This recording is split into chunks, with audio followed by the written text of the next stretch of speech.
ITT Gold and Diamonds ప్రతి గ్రాముపై 350 రూపాయల తగ్గింపు మరియు లక్కీ డ్రాలో టీవీఎస్ బైక్ మరియు ఎలక్ట్రానిక్ హోమ్ అప్లయన్సెస్ గెలుచుకునే అద్భుతమైన అవకాశం.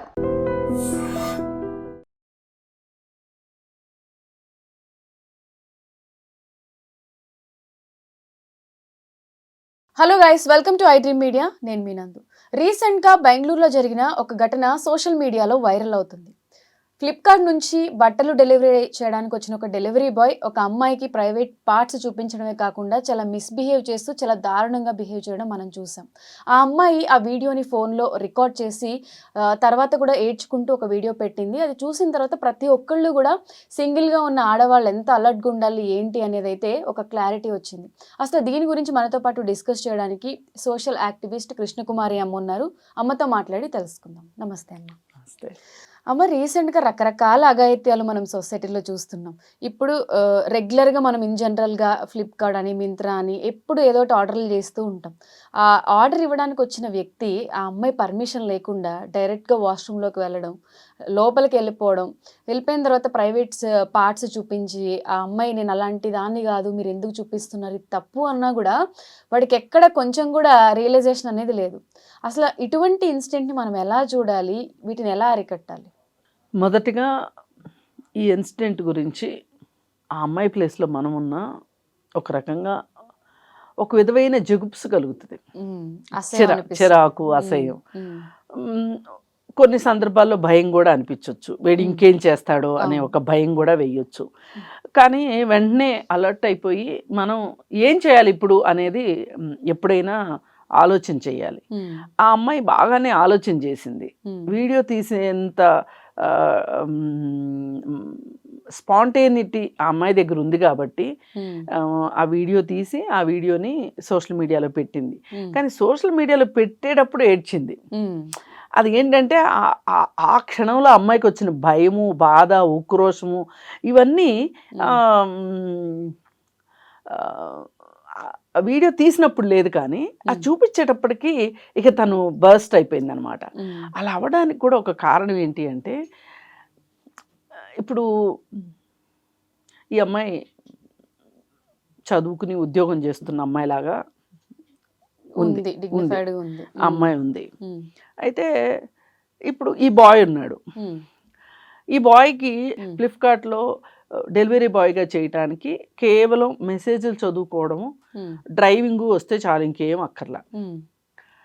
ఆమెకి సడన్గా ఏమనిపిస్తుంది అంటే, అసలు నేనేంటి, నేను చదువుకున్న చదువు ఏంటి, నేను చేస్తున్న ఉద్యోగం ఏంటి, నేను ఎలాంటి కుటుంబం నుంచి వచ్చాను, నా క్యారెక్టర్ ఏంటి, ఇది నేను కదా, జస్ట్ ఒక డెలివరీ బాయ్. అసలు వాడికి ఏం రైట్ ఉందని ఎంత ధైర్యం, ఎంత ధైర్యం. ఇప్పుడు ఒకవేళ ఒక సాఫ్ట్వేర్లో పనిచేసే అమ్మాయి, ఒక అమ్మాయి చదువుకున్న అమ్మాయి డెలివరీ బాయ్ని ఇష్టపడటం వేరు, ప్రేమించుకోవడం వేరు, ఇష్టపడడం వేరు. వాళ్ళు పెళ్ళి కూడా చేసుకుంటే కూడా అది పెద్ద విషయం, మనకు సంబంధించిన విషయం కాదు, అది వాళ్ళ వ్యక్తిగత విషయం.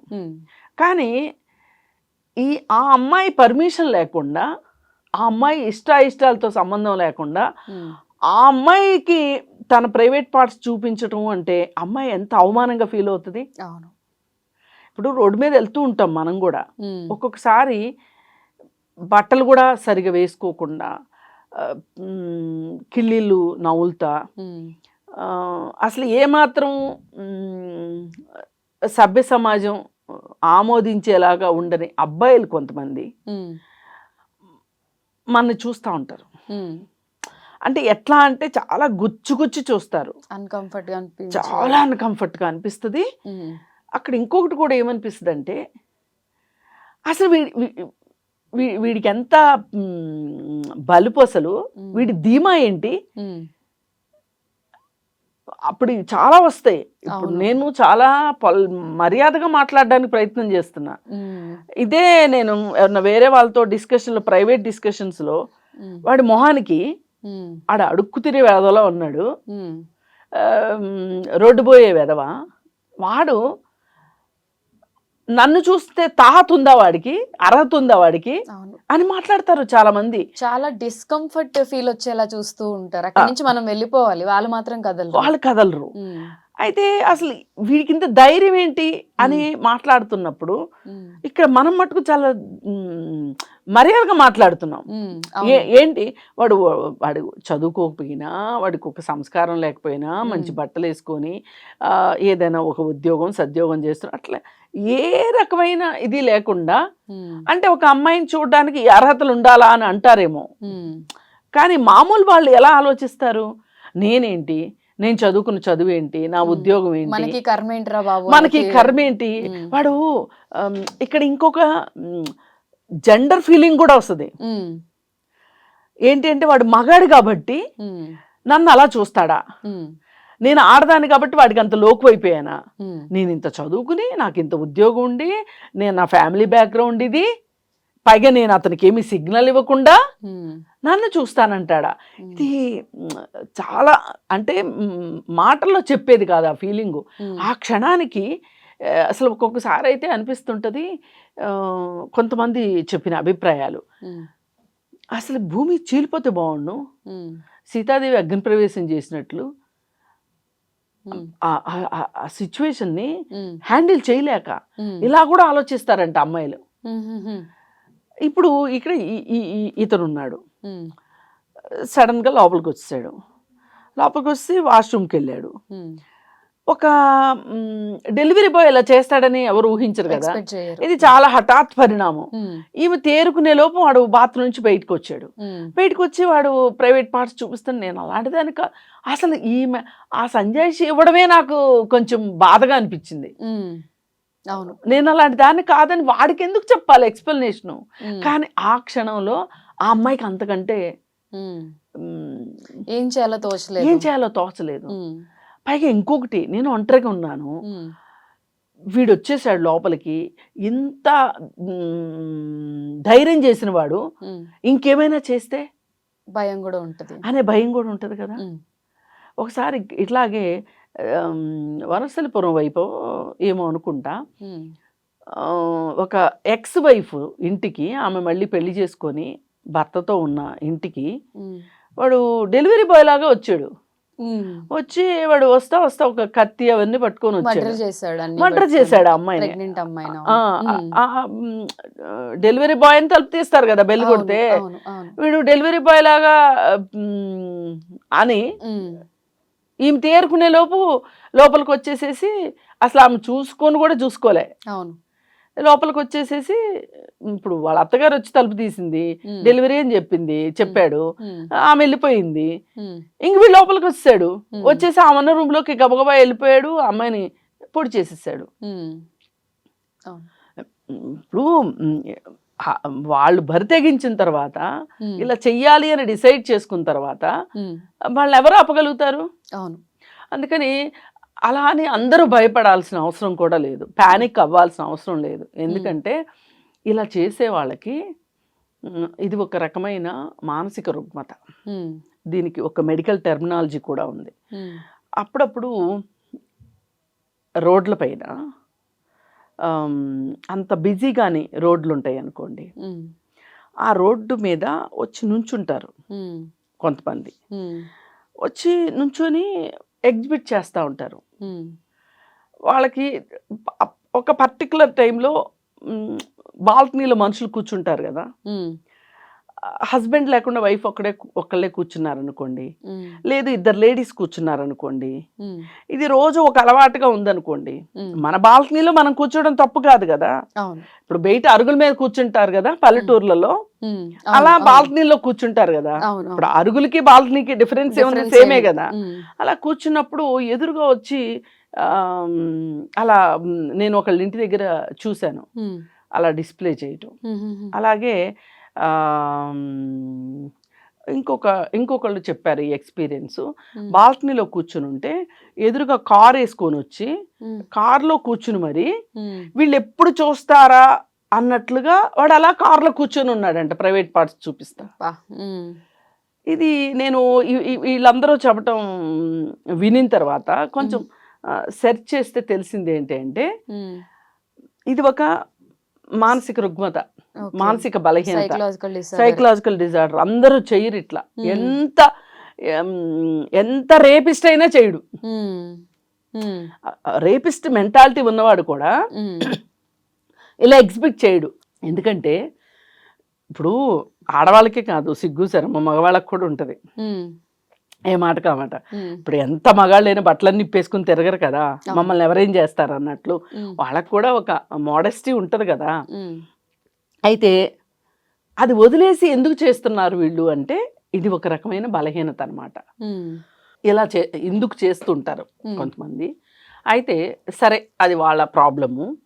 మనకి ప్రాబ్లం కాకుండా చూసుకోవాల్సినది ఏంటి అంటే ఎవరైనా సరే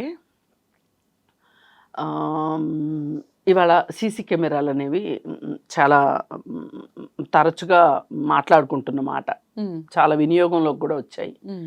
కరెక్ట్గా గుమ్మం దగ్గర ఒక సీసీ కెమెరా పెట్టుకుంటే మనకి ఎవరు వచ్చారు అనేది తెలుస్తుంది.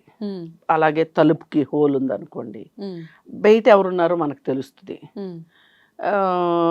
ఒక కిటికీ, డోర్ పక్కన కిటికీ ఉందనుకోండి, ఆ కిటికీ ఓపెన్ చేసి వాళ్ళతోటి మాట్లాడేసి ఓటీపీ అది చెప్పేసేసి పలానా చోట పెట్టేయండి అని చెప్పటం, అదొక విధానం. అలాగే ఇంకొకటి ఏం చేయొచ్చు అంటే కుక్క పిల్లను పెంచుకుంటే, నిజం చెప్తున్నా, అది కుక్క పిల్లలు పోలీసుల కన్నా ఇంట్లో మనుషుల కన్నా మనకు ఒక సెక్యూరిటీ ఇస్తాయి. ఒంటరిగా ఉన్నవాళ్ళు కుక్క పిల్లని పెంచుకుంటే వాళ్ళకి కొంచెం మనం ఒంటరిగా ఉంటున్నామనే ఫీలింగు తగ్గుతుంది. ప్లస్ ఇట్లాంటప్పుడు ఈ అమ్మాయి ఇంత భయపడింది చూసారా, ఇది చూస్తే గనక ఆ కుక్క పిల్ల అయితే వదిలేదు కాదు, అటాక్ చేసేది, అటాక్ చేస్తుంది. అందుకని ఏంటంటే ఇలాంటి జాగ్రత్తలు కొన్ని తీసుకుంటే మీరు ఒంటరిగా ఉన్నారనే ఒక భయమో అక్కర్లేదు, ఎవరో వచ్చి ఇట్లా చేస్తారు అనే భయం కూడా అక్కర్లేదు. చాలా సింపుల్ సొల్యూషన్స్ ఉన్నాయి. అన్నిటికన్నా మించి సమయస్ఫూర్తి ఉంటే స్పాంటేనియస్గా ఆమె అబ్బాయి వీడియో తీసి చూసారా, ఇది చాలా పెద్ద ఎవిడెన్స్. అవును, సీసీ కెమెరాస్ లేకపోయినా అలర్ట్ అయ్యి, కానీ మనకు అన్నిసార్లు అంత అవకాశం ఉండదు. అదే సీసీ కెమెరా అనుకోండి, అది రికార్డెడ్ కదా. అందుకని అసలు డోర్లోంచి లోపలికి వచ్చే అవకాశమే ఇవ్వకూడదు. ఫస్ట్ పాయింట్, కిటికీ ఉంటది ఖచ్చితంగా, ఆ కిటికీ దగ్గరికి రమ్మని చెప్పటం, తీయటం, అక్కడ పెట్టేసి వెళ్ళిపోమని చెప్పాలి, అంతే. ఇది ఇవన్నీ కాదు అంటే ఒక కుక్కను పెంచుకుంటే బెటర్. సో ఏదైనా కూడా ప్రతి ప్రాబ్లంకి ఒక సొల్యూషన్ ఖచ్చితంగా ఉంటుంది. మనం అసలు భయపడకూడదు, ప్యానిక్ అవ్వకూడదు. సో ఇలాంటి వాళ్ళని ఆపలేం కాబట్టి మనమే కొంచెం జాగ్రత్తలు తీసుకుంటే సరిపోతుంది. అసలు దీనిలో అన్నిటికన్నా బ్యూటీ ఏంటి అంటే ఆ అమ్మాయి సోషల్ మీడియాలో పెట్టింది చూసారా, ధైర్యంగానే కాదు, ఇది చెయ్యాల్సిన పని. ఇది ఎంతమందికి ఒక రకంగా అవేర్నెస్. అంటే చాలా మంది ఇలాంటివి ఎక్స్పీరియన్స్ చేసినా పెడితే మన పరుగు పోతుంది, వాళ్ళు ఏమంటారు, నువ్వు తలుపు ఎందుకు తీసావు, అసలు తలుపు ఎందుకు తీసి పెట్టావు, ఇవన్నీ మాట్లాడతారు కదా.